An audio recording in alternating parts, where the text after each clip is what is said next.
Hey guys, this is Jason from Outplayed, and I'm going to bring you a hero spotlight on Bounty Hunter.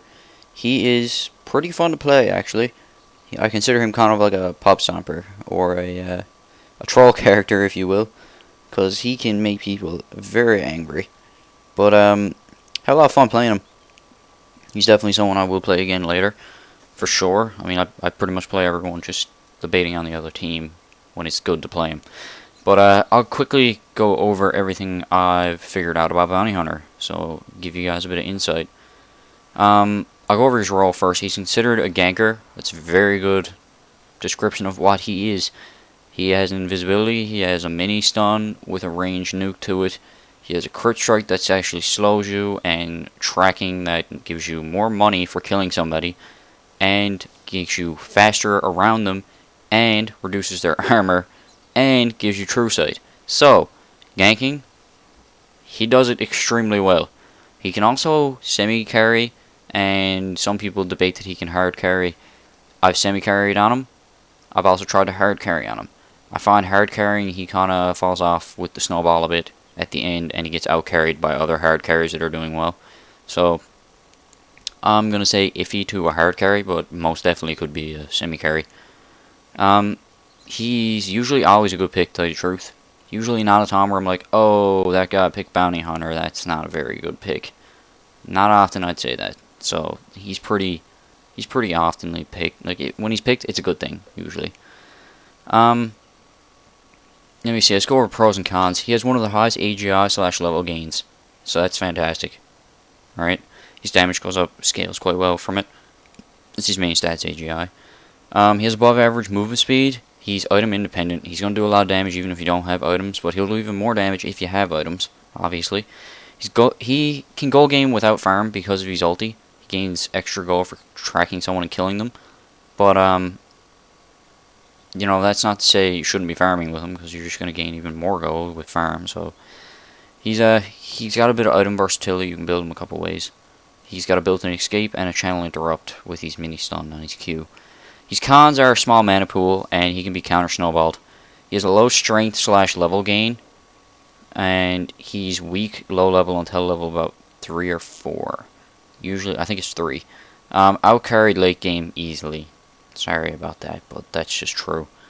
I mean, like, it really depends, I guess, on the player, but being out-carried by a hard carry isn't a terrible thing, especially when you're not playing a carry, but, you know, it is what it is. I'll go over a skill build. Or I'll go over your skills first and a skill build.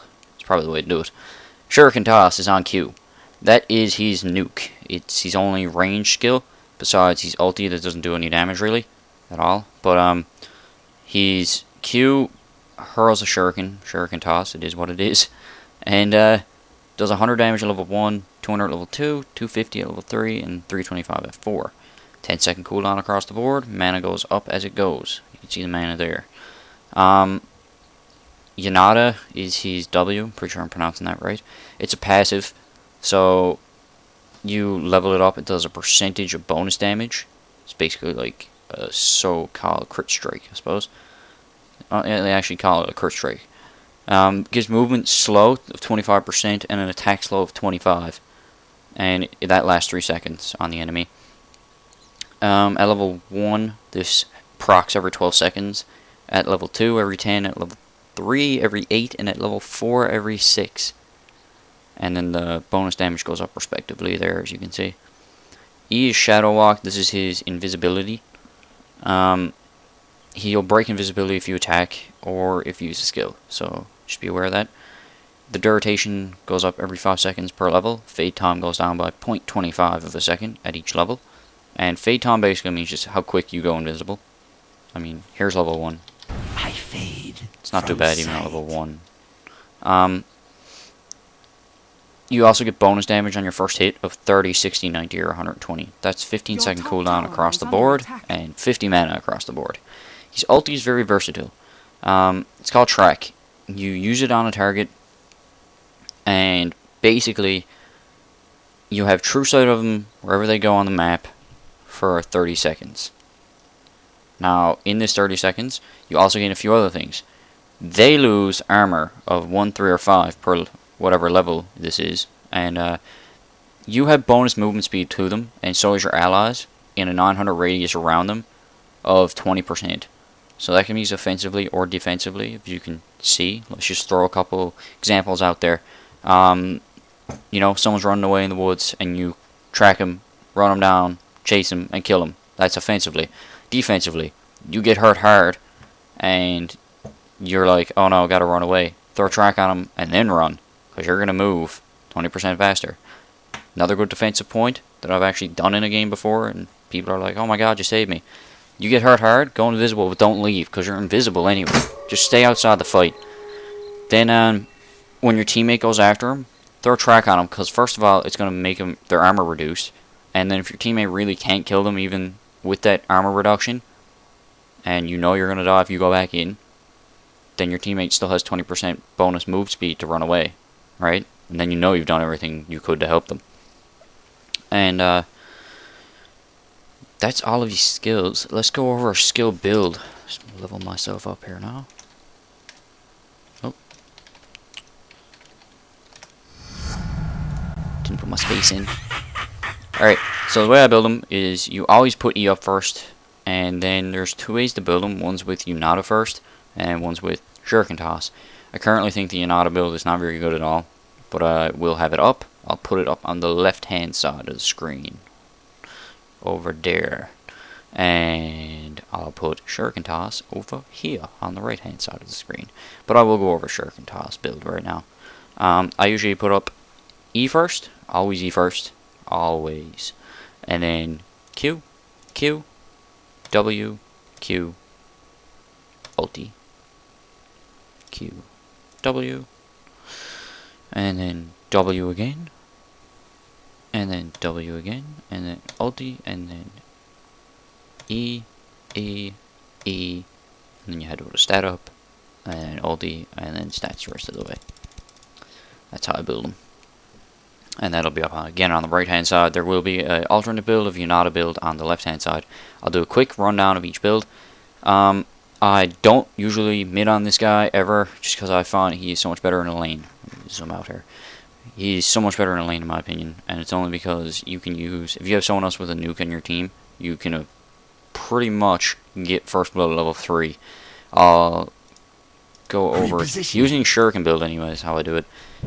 Level 3, you have E at level 1, and Q at level 2, and Unata at level 1. Basically what I do, let me just make sure I got someone over here, don't I? Do I? Yeah, Tawny, look at Tawny. Alright, so Tawny's pushing the lane, and I'm not level 25.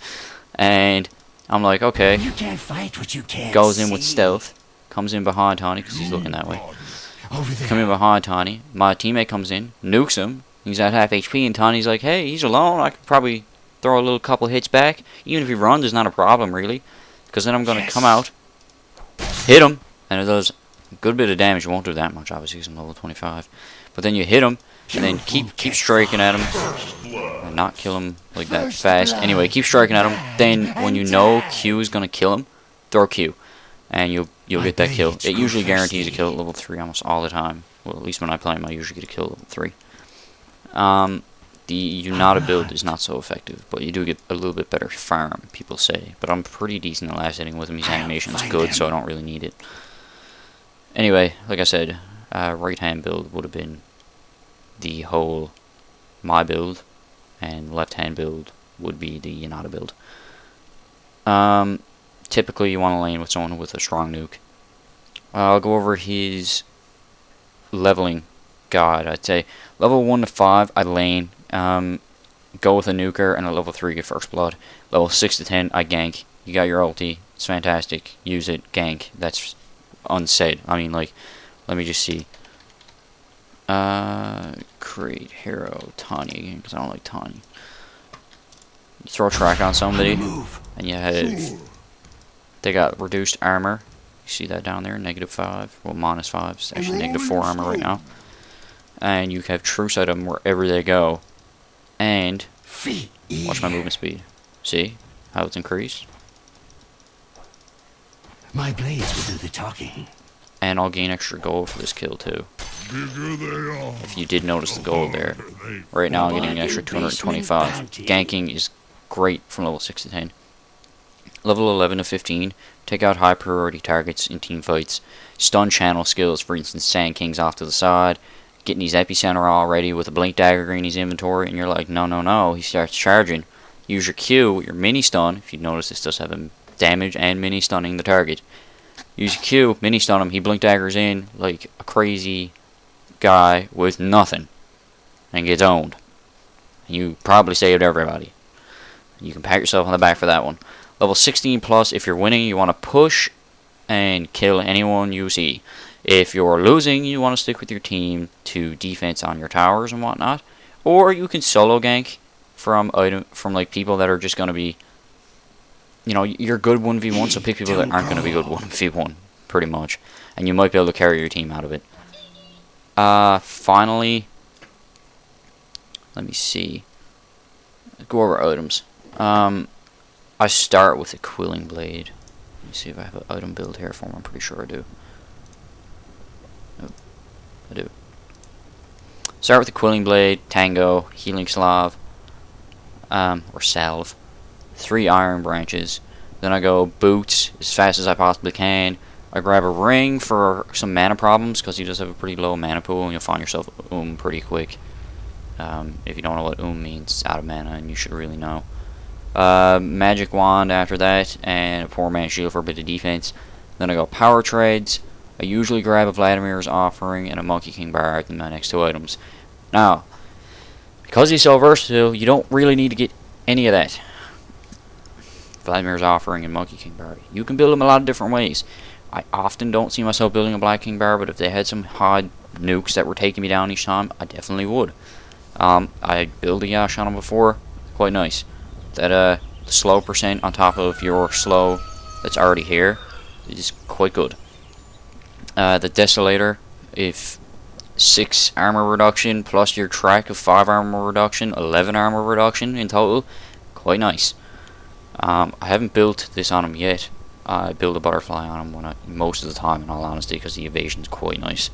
And I haven't built a Mad Style on him, but you can see how that would work. Let me see some tips, I suppose. Tips. I suggest always tracking in late game. Like, track as many people as you can. The armor reduction is good, so you use that in team fights. Just throw armor reduction on everyone you possibly can. Getting truce out of them when they run away. It'll help your teammates land their skill shots too. And on top of that, it's more money, right? Your ulti does give a speed bonus, so you can save your allies with it, like I said before. Don't abandon at low HP, because you can go invisible, right? Someone comes out and you're looking at 2 people fight, and they're low and you're low, and you're like, oh, I'll go invisible and just wait it out. Because, you know, if they get really low and your teammate's about to die, you can just toss a shuriken in for 325 damage and maybe change the whole fight. You don't even have to get close to do that, right? Stun channels with your Q. Always stun channels with your Q. And be awesome. You're a bounty hunter. 5 enemies, 5 bounties. Yeah, that's pretty much my whole guide on bounty hunter. If you want someone else done as a hero spotlight, just let me know. Leave a comment, because I'm really open for doing a lot of heroes. I've been playing a lot of them, and I don't really know who to do next for a hero spotlight. Just let me know. And visit the Outplay channel. That's now up. It's up. I have it featured on my main page of my channel on the right hand side. I'll have a link down in the description of this video as well. And make sure to like and subscribe, or you can follow me on Twitter too. Keep up with everything. And until next time, guys.